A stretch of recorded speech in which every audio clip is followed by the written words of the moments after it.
जो माइटोकॉन्ड्रिया थे, they get arranged in spiral manner, spiral to form middle piece. This middle piece will provide energy for motility. Mail sperm को motile होना है तो उसके लिए एनर्जी जो है वो प्रोवाइड की जा रही है बाई मिडिल पीस माइटोकॉन्ड्रिया। इसमें जो सेंट्रियोल था स्पर्मेटिड में, देखिए स्पर्मेटिड की ही चेंजेस हो रही हैं। ये स्पर्मेटिड से जो सेंट्रियोल था जो कि पेयर के रूप में होता है, centriole get arranged in the neck portion, इस स्पर्म के नेक पोर्शन फॉर्म कर रहे हैं। एंड जो सेंट्रियोल्स हैं they get arranged in proximal form, ये प्रॉक्सिमल आगे वाला है हेड की तरफ, and distal centrioles.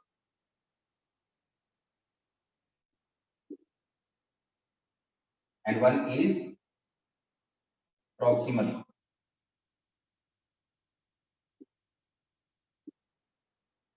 Centrioles get arranged in the neck in the form of proximal and distal centrioles. This part forms neck of the sperm. क्योंकि हम कर रहे हैं स्पर्मियोजेनेसिस, नॉट स्पर्मेटोजेनेसिस। अब स्पर्मेटोजेनेसिस में और स्पर्मियोजेनेसिस में डिफरेंस आपको करना होगा। अंडरस्टैंड करें इसको कि what is difference between spermatogenesis and spermiogenesis. Now we are taking spermiogenesis, हम कर रहे हैं। स्पर्मेटोजेनेसिस तो पूरी प्रोसेस है, स्पर्मियोजेनेसिस जो है it's a part of spermatogenesis, ये उसका एक पार्ट है। उसमें दोनों इवेंट्स इन्वॉल्व होंगे, स्पर्मेटिड फॉर्मेशन और स्पर्म फॉर्मेशन, लेकिन इसमें केवल स्पर्मेटिड से स्पर्म बनेगा, वही हम बना रहे हैं। कौन कौन सी इवेंट्स हुई हैं? नेक बन गई है। अब इनकी जो डिस्टल सेंट्रियोल्स हैं, इनके जो एक्सियल फिलामेंट्स हैं, दे emerge out and form tail of the sperm. ये स्पर्म की टेल बना रहे हैं।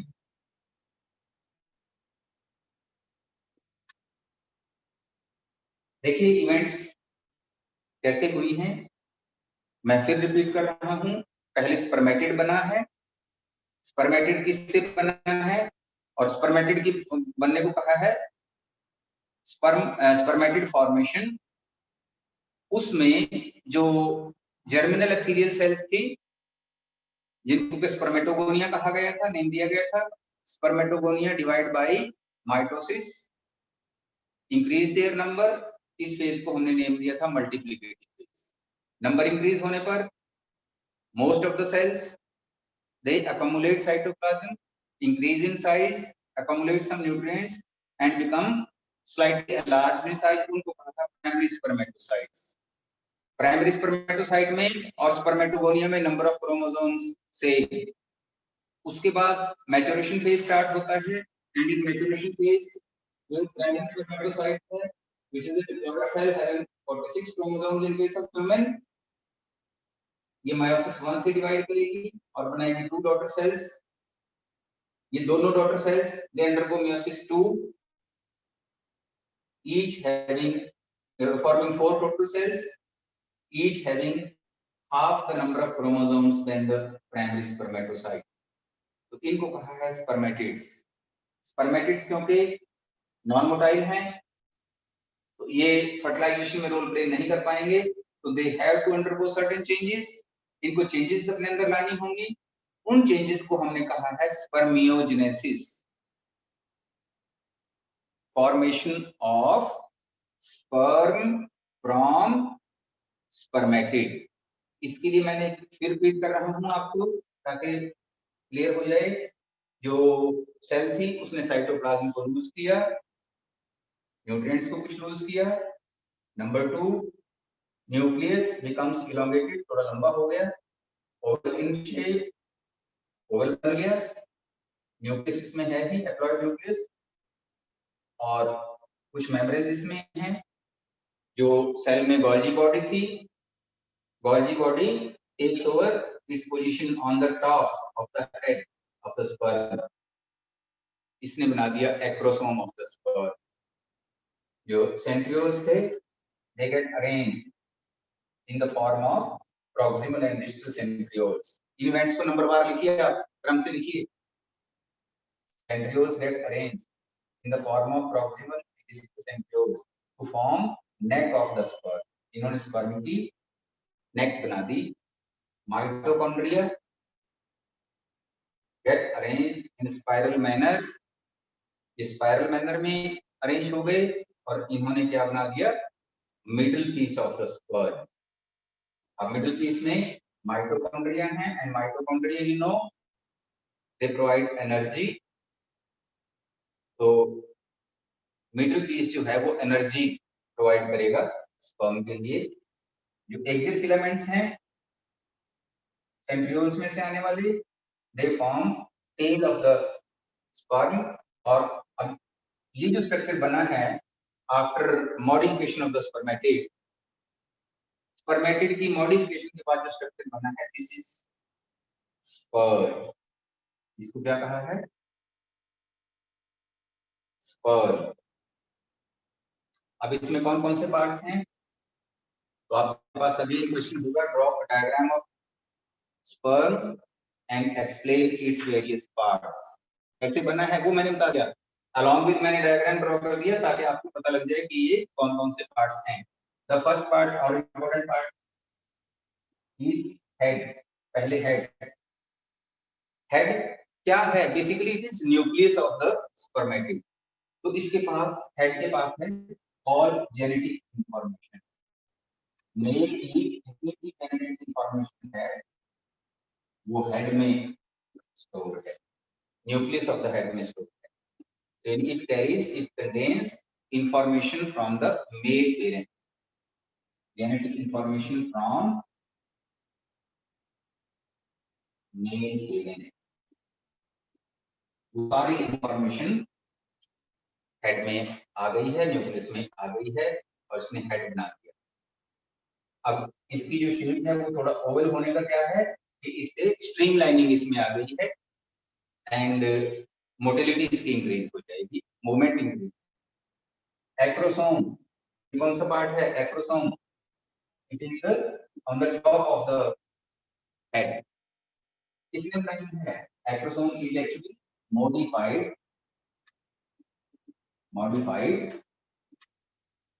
Golgi body. और गोल्गी बॉडी में आप जानते हैं कि कुछ एंजाइम्स होते हैं. तो यहाँ पर एंजाइम्स क्या रोल प्ले करेंगे एक्रोसोम के, they will play their role in, ये फंक्शन बता रहा हूँ डिफरेंट पार्ट्स के, they will play their role in process of fertilization. जो एंजाइम्स हैं, एंजाइम्स, एक्रोसोम क्या करेगा, it will produce enzymes and these enzymes they dissolve egg membrane. ये एग मेम्ब्रेन को डिसॉल्व करेंगे ड्यूरिंग फर्टिलाइजेशन. जो फीमेल गैमेट होगा उसके ऊपर जो मेम्ब्रेन होगा, एग मेम्ब्रेन या ओवोनियम पर मेम्ब्रेन, उसको ये डिसॉल्व करेंगे so that sperm can make it's entry into female gamete. I think दोनों पार्ट्स का ये फंक्शन क्लियर हुआ होगा. सेंट्रियोल्स कहाँ आए हैं, नेक में, शॉर्ट पार्ट है. सिर्फ लोकेशन ऑफ द सेंट्रियोल्स भी इंपॉर्टेंट है. और सेंट्रियोल क्यों इंपॉर्टेंट है, क्योंकि जो एक्सिस फिलामेंट्स हैं they emerge out in the form of tail, और टेल की वाइब्रेशन से स्पर्म मोटिलिटी. मिडिल पीस क्या है, लार्ज नंबर ऑफ माइटोकॉन्ड्रिया जो के स्पर्म को मूवमेंट के लिए एनर्जी प्रोवाइड करेगी. They provide energy for movement of the sperm. And tail is formed by axis filaments of the centriole. Tail vibrate to bring about the movement of the sperm. तो ये process हमारी हुई है spermiogenesis. अब इसमें कुछ questions जो हो सकते हैं. The first question is how many spermatids are form per spermatogonia, एक स्पर्मेटोगोनिया से कितने स्पर्मेटिड्स बनते हैं। क्वेश्चन इज स्पर्मेटिड्स कितने बनते हैं। और अगर यही क्वेश्चन आपके पास ऑप्शंस में नीट में है और वहां पर ऑप्शंस हैं 2, 4, तो आप एकदम से 4 को टिक कर देते हैं। 4 इज रॉन्ग। स्पर्मेटिड तो एक से दो बने हैं। एक से कितने बने हैं? एक स्पर्मेटोगोनिया से, देखिए यहां पर दो ही बने हैं। और एक स्पर्मेटिड से कितने स्पर्म्स बने हैं? तो ये क्वेश्चन है कि how many sperms are found from one spermatid. एक स्पर्मेटिड से कितने स्पर्म बनते हैं? आंसर विल बी 1, क्योंकि ये स्पर्मेटिड है। ये स्पर्मेटिड मॉडिफाई हो रहा है, कुछ चेंजेस में आ रही हैं एंड मैच्योर्स इनटू स्पर्म। ये भी स्पर्म में, ये भी स्पर्म में, ये भी स्पर्म में। तो अगर हम कुल प्रोसेस को मिलाते हैं, एक स्पर्मेटोगोनिया से 4 स्पर्मेटोजोआ या 4 स्पर्म्स बन रहे हैं।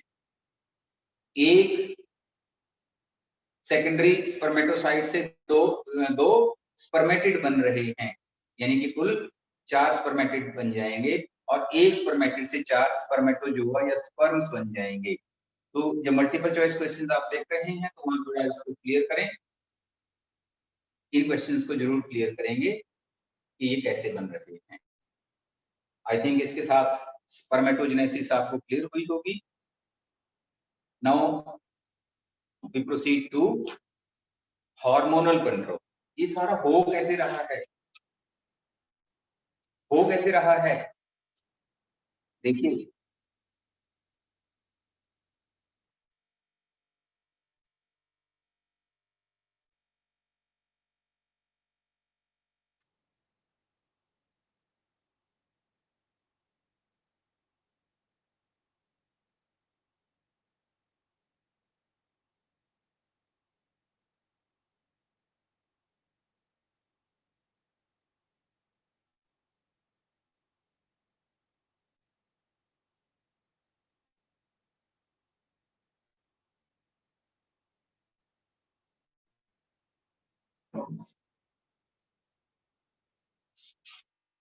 Process of spermatogenesis.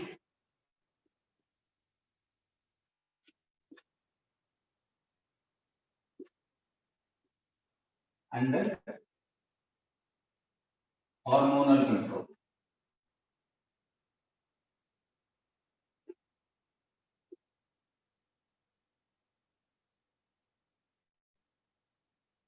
ये जो हार्मोन्स हैं, these hormones are secreted by hypothalamus, pituitary। ये ग्लैंड सुनी होंगी आपने, endocrine glands, hypothalamus and pituitary. ये कब सीक्रेट हो रहे हैं? these hormones are secreted or produced during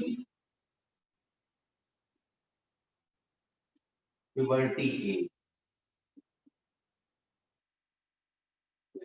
puberty age। what is this puberty age in males?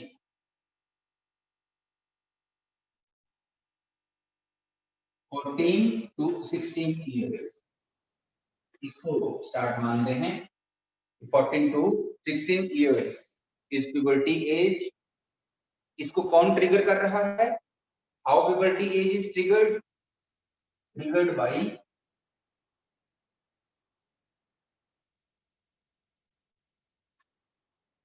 testosterone hormone।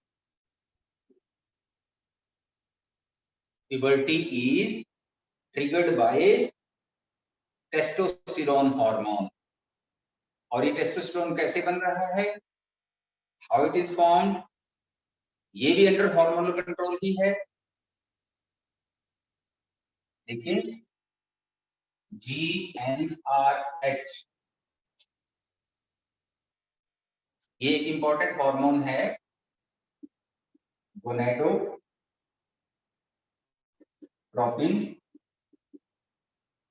Release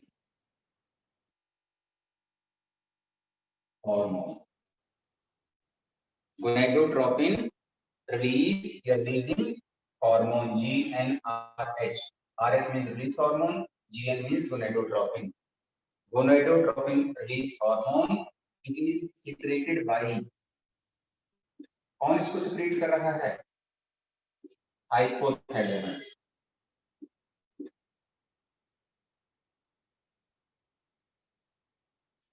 आप जानते हैं कि जितने भी hormones hypothalamus you know it's a part of brain, ये फोर ब्रेन का एक पार्ट है हाइपोथैलेमस।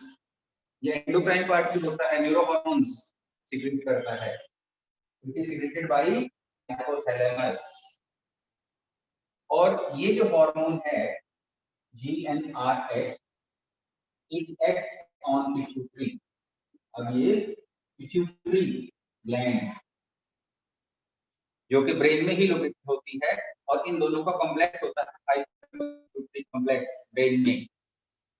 जितने भी रिलीज हार्मोन्स हैं वो पिट्यूटरी के पास जाएंगे। पिट्यूटरी सिस्टम हमारे पास है, हाइपोफाइजियल पोर्टल सिस्टम। उस पोर्टल सिस्टम के द्वारा these hormones they are passed on to pituitary, और इसके रिस्पांस में GnRH के रिस्पांस में पिट्यूटरी releases two hormones, ये two hormones और secrete कर रही है। one is called LH hormone और luteinizing,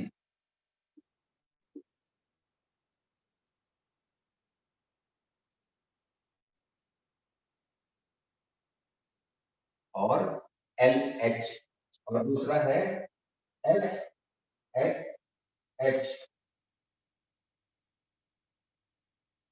follicle stimulating हार्मोन। जो LH हार्मोन है इट stimulates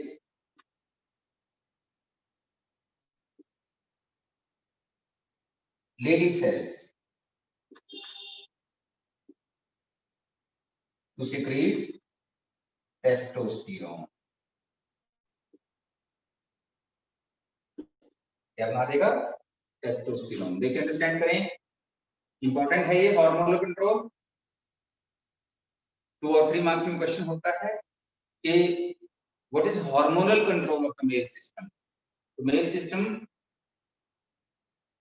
के लिए प्यूबर्टी एज में कौन सा हार्मोन सीक्रेट होता है? GnRH, gonadotropin releasing hormone. कहां से सीक्रेट होता है? From hypothalamus of the brain. बन गया, सीक्रेट हो गया, रीचिंग टू पिट्यूटरी। कैसे जाता है वहां पर, ये आपको फिर क्लियर होना चाहिए। स्मॉल पोर्टल सिस्टम होता है हमारी बॉडी में, हाइपोफाइजियल पोर्टल सिस्टम। ये जब आपने पोर्टल सिस्टम्स किए होंगे वहां पर ये जो वर्ड है वो जरूर आया होगा। पिट्यूटरी के पास जाएगा। यहाँ पर मेरा क्वेश्चन ये है हाइपोफाइजियल से क्या रहा है, आप सिर्फ ये लर्न करें कि पिट्यूटरी, यानी कि ये पिट्यूटरी के पास जा रहा है। पिट्यूटरी इसके रिस्पांस में क्या कर रही है, वो दो और hormones LH and FSH secrete कर रही है। LH means luteinising hormone. ये ल्यूटिनाइजिंग हार्मोन क्या करेगा? It will stimulate Leydig cells. ये लेडिक सेल्स मैंने अभी आपको बताया था कि within seminiferous tubules endocrine cells हैं, और वो बनाएंगे testosterone. When sufficient concentration of testosterone is there in blood, जब ब्लड में टेस्टोस्टेरोन की एक सफिशिएंट कंसंट्रेशन बन जाएगी तो FSH हार्मोन फंक्शनल हो जाएगा, और FSH हार्मोन क्या करेगा, ये सेमिफेरस ट्यूब्यूल सेल्स हैं उनको स्टिमुलेट करेगा टू प्रोड्यूस स्पर्म्स। कैसे करेगा, कैसे बनेंगे स्पर्म सेमिफेरस ट्यूब्यूल से, वो प्रोसेस हमने अभी की। So this is all about hormonal control of the male reproductive system. Mainly under the control of testosterone होगा, अब जब ये टेस्टोस्टेरोन बन गया है तो क्या क्या प्रोसेस शुरू हुई हैं? प्यूबर्टी कैरेक्टर्स आने शुरू हो जाएंगे। कौन से हार्मोन ने ट्रिगर किया है? टेस्टोस्टेरोन। टेस्टोस्टेरोन किससे बना है? LH सेल से, लुटेनिन हार्मोन के इन्फ्लुएंस में लेडी सेल से बना है। किसने इसको स्टिमुलेट किया है? पिट्यूटरी ने। पिट्यूटरी को किसने स्टिमुलेट किया है? GnRH ने। तो जब टेस्टोस्टेरोन बन गया तो अब उसमें प्यूबर्टी कैरेक्टर्स आ जाएंगे। What are puberty characters? कौन कौन से हैं प्यूबर्टी कैरेक्टर्स इन मेल्स? ये लेबल करता हूं क्योंकि इधर स्पेस नहीं है।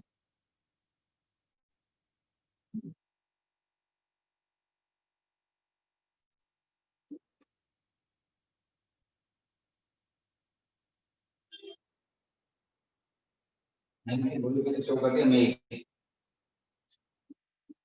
टेस्टोस्टेरोन ने क्या किया है? It stimulates sperm formation.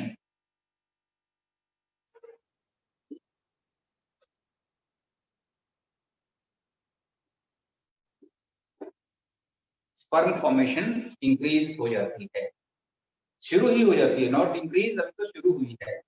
तो वो प्यूबर्टी एज में ही होगी under the influence of testosterone. Number 2, increase in musculature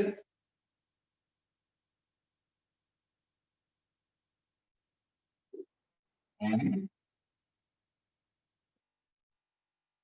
height. जो मेल्स हैं इस एज में उनके मस्कुलेचर मसल्स इंक्रीज होना शुरू हो जाते हैं, हाइट इंक्रीज होना शुरू हो जाती है। थर्ड है चेंज इन वॉइस, उनकी आवाज में भी चेंज आ जाएगी। और number 4,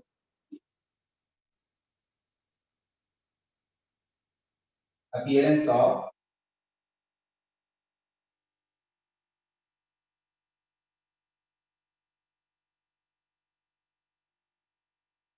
secondary hair in the form of beards, mustaches and other genital parts. वहां पर secondary hair appear होंगे। तो this is puberty।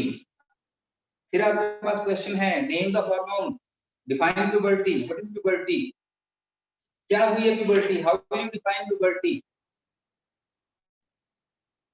which hormone triggers the onset of puberty and what are puberty characters। देखिए कितने questions मिल गए हैं। तो define puberty, puberty is the age when reproductive organs become functional, they develop fully, पूरी तरह से डेवलप हो जाते हैं, चाहे मेल का है या फीमेल का है, तो they develop and start producing gametes, gametes बनाना शुरू कर देते हैं। puberty is triggered by hormone testosterone, testosterone hormone इसको ट्रिगर कर रहा है।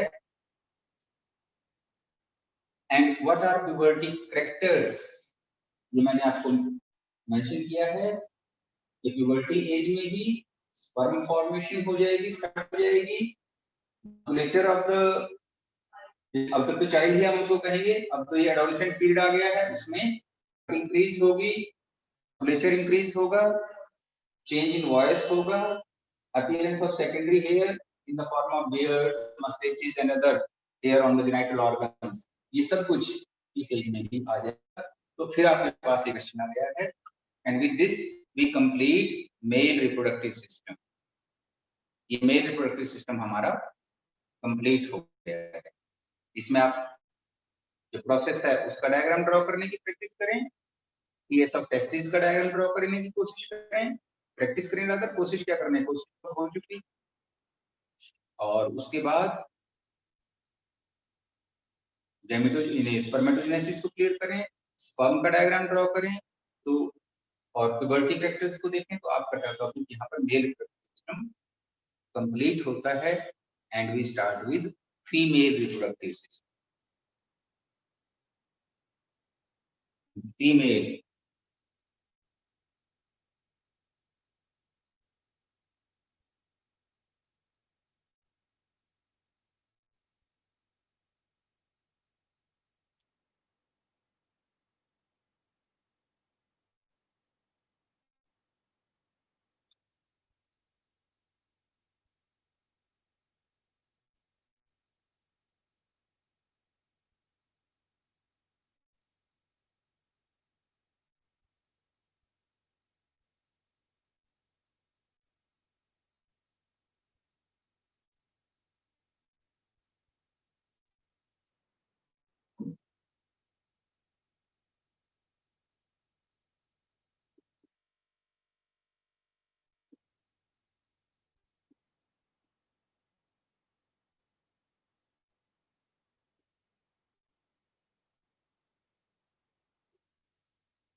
फीमेल रिप्रोडक्टिव सिस्टम आप 9th 10th में भी स्टडी करते रहे हैं. तो try to make a simple sketch of this. इसका सबसे पहले आप एक सिंपल स्केच डायग्राम ड्रॉ करने की कोशिश करें. स्केच कोशिश करेंगे. उस स्केच को जब बना लेंगे तो हम एक list of various organs of female reproductive system. तो इसमें सबसे पहले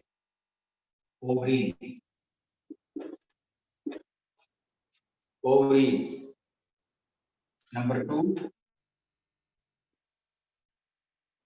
fallopian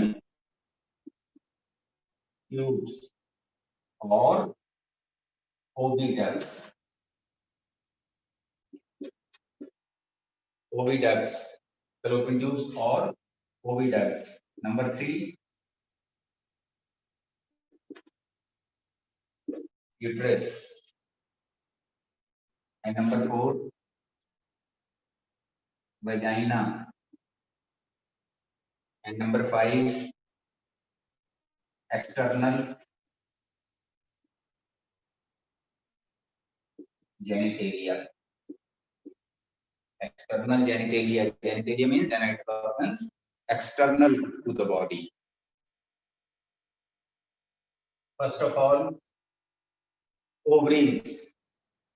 अगर आप स्केच को रेफर कर रहे हैं, simple sketch you can do like this. यहाँ पे ओवरीज हैं, यहाँ से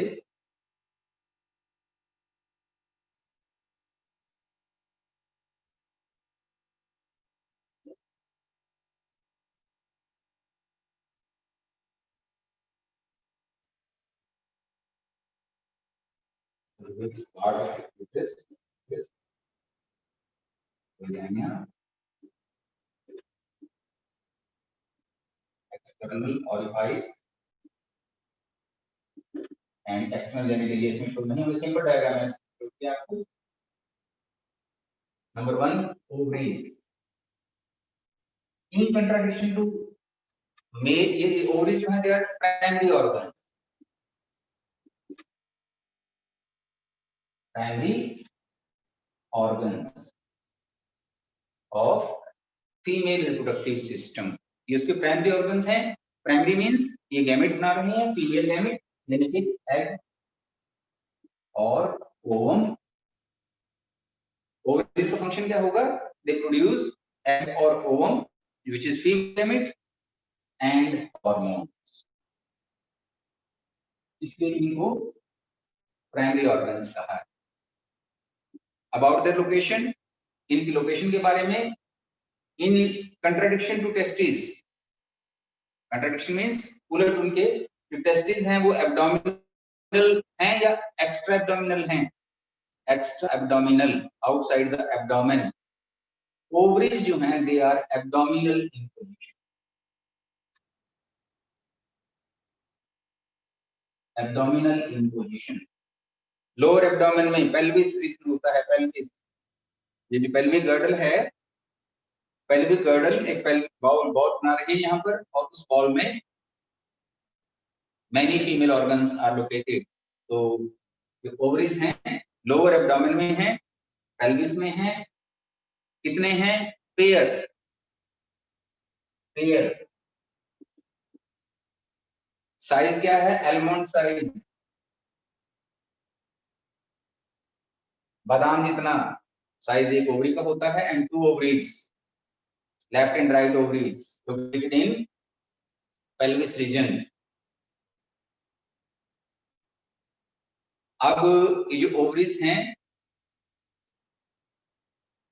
दे are connected to uterus with specialized muscles. कुछ मसल्स होती हैं उनसे वहां पर ये अटैच होती हैं ओवरीज। अभी हम इनका इंटरनल स्ट्रक्चर एनाटॉमी नहीं कर रहे हैं, या हम पहले इनकी एनाटॉमी ही लेंगे। अगर हम एक ओवरी का, जो ओवरी है क्योंकि प्राइमरी ऑर्गन है, प्राइमरी ऑर्गन ने क्या करना है? फीमेल गैमेट या ओवम बनाना है और हार्मोन सिक्रीट करने हैं। तो अगर हम इसका टीएस कट करते हैं, टीएस ऑफ ओवरी,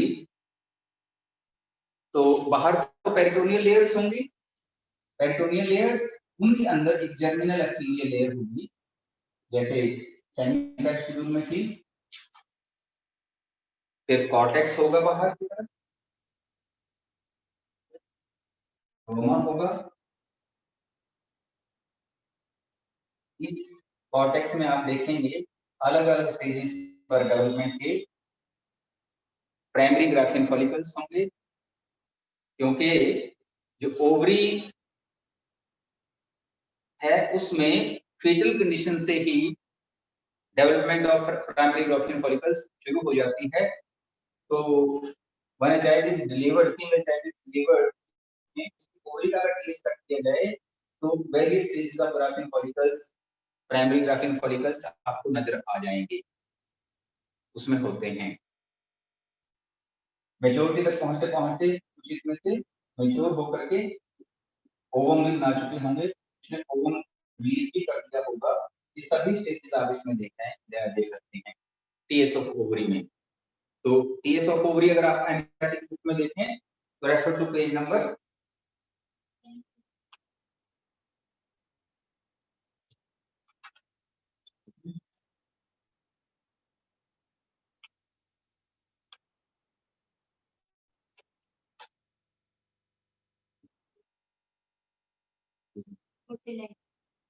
49। ये अब मेरे को बुक में से आपको बताना होगा कि 49 पर टीएस ऑफ ओवरी आपको शो किया हुआ है, उसको देखिए। उसमें different stages of graphene follicles और ओवरी, कॉर्टेक्स, स्ट्रोमा, ये पार्ट्स आपको शो किए गए। देन फैलोपियन ट्यूब्स और ओविडक्ट्स, ये दो tubes right and left fallopian tubes या ओविडक्ट्स प्रेजेंट होती हैं। इनके भी डिफरेंट पार्ट्स में इनको डिवाइड किया गया है। जैसे जो ओवरीज हैं they are attached to the abdomen, attached हैं, नो डायरेक्ट ओपनिंग, कोई भी नहीं है। जैसे ये ओम रिलीज करेंगी, ovum will enter into fallopian tubes. इन्होंने ओम को रिलीज करना कर दिया है ट्यूब्स ने, तो ये ओम जो है it will enter into fallopian tubes. और फैलोपियन ट्यूब्स के अगर आप पार्ट्स देख रहे हैं तो you can refer to diagram. आप अपने डायग्राम बुक में फिर देखिए। हाँ 45 पेज पर बिल्कुल इनफंडिबुलम पार्ट है,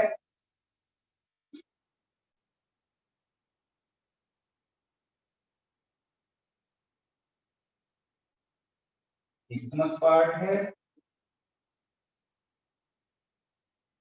एंड एम्ब्यूला, एम्ब्यूला, isthmus एंड इनफंडिबुलम, फिर कॉर्नुआ में एंड होकर के एंटर्स इनटू यूट्रस। तो जो एम्ब्यूला है it is broad funnel shaped part. इसमें एक ओपनिंग होती है यहाँ पर, ऑस्टियोल ओपनिंग, जिसमें से जो ओम है इट रिसीव द ओम, ओम इसमें एंटर करेगा। और इसमें फिर सिलिएटेड एप्थीलियम प्रेजेंट होता है फ्लोपिंग ट्यूब्स। ये फिर क्वेश्चन होता है नीट में आपके पास कि which type of epithelium is there. यहाँ पर सिलिएटेड एप्थीलियम होगा। This ciliated epithelium will propel, इसकी जो सीढ़ियां हैं वो बीट करेंगे और बीट करके कोन को प्रोपेल करेंगे, आगे भेजेंगे टुवर्ड्स यूट्रस। तो ये फैलोपियन ट्यूब्स हैं। इस्थमस थोड़ा ट्विस्टेड पार्ट है, स्ट्रेट पार्ट और ये इन्फंडिबुलम है। ये तीनों पार्ट्स फैलोपियन ट्यूब के हैं। What is function of fallopian tube? Function क्या है फैलोपियन ट्यूब का? देखिए जो फैलोपियन ट्यूब है actually it is the site of fertilization. ये फिर एक इंपॉर्टेंट क्वेश्चन है, what is site of fertilization? Male and female gamete का फर्टिलाइजेशन कहां पर हो रहा है? देखिए ओम ने ओम रिलीज किया है, ओवरी ने, वो एंटर कर गया है फैलोपियन ट्यूब में। In the mean time vagina से स्पर्म्स की मूवमेंट होकर के स्पर्म्स यहां रीच करेंगे। Sperms and ovum diffuse within fallopian tubes. So fallopian tube is the site of development, sorry, site of fertilization. Fertilization की site है। इनके ब्लॉक होने से इनमें अगर कोई प्रॉब्लम है, इनमें कोई सिस्ट है या और प्रॉब्लम है जिससे ब्लॉक है, तो इम्पोटेंसी कैन अक्कर, कुछ ना कुछ एबनॉर्मेलिटी रिगार्डिंग रिप्रोडक्शन हो सकती है। Uterus very important part of female reproductive system. जो यूट्रस है it is pear shape almost और मस्कुलर स्ट्रक्चर।